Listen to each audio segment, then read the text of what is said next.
presidente, cumprimento os colegas presentes, funcionários da casa, cidadãos que nos honram com sua presença.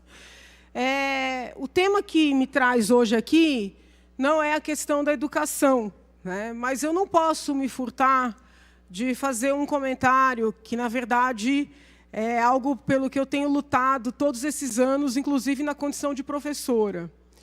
O professor, né, é aquele que prepara outros cidadãos para terem liberdade de pensamento.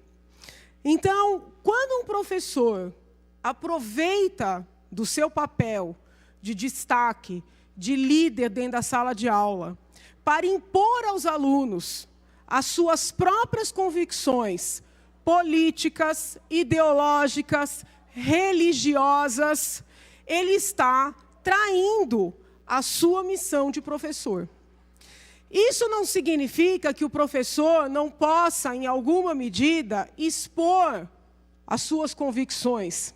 Isso não significa que um professor, por exemplo, não possa chegar na sala de aula e responder uma pergunta de um aluno relativamente, por exemplo, à religião que ele professa, ou até mesmo o candidato em que ele votou, votará ou votaria, porque esse tipo de diálogo faz parte do exercício de cidadania. Então, não existe nenhum ilícito, não vou caracterizar como criminal ou civil, num professor conversar de maneira franca e transparente com seus alunos.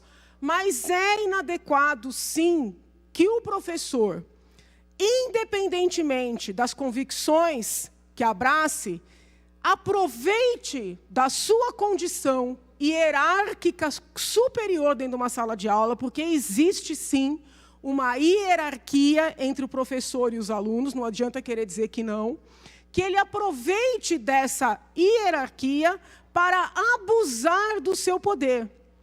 Juridicamente falando, infelizmente, no Brasil, os estudos a respeito do tema são muito raros. No exterior, seja no âmbito da educação, seja no âmbito do direito civil, do direito administrativo, mas inclusive do direito penal, há vários trabalhos acadêmicos avaliando este abuso do direito por parte dos professores, a responsabilidade, inclusive penal, por eventuais resultados deste abuso e formas de coibir este mesmo abuso. Existem teses acadêmicas sobre o abuso da posição hierárquica nos cultos religiosos, nas estruturas militares e, sobretudo, nas escolas. Então, é necessário que esse debate esteja presente.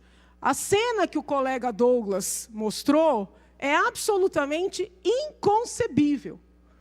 Estivesse aquele professor agindo da mesma maneira, mas fomentando uma outra linha ideológica, seria igualmente inconcebível.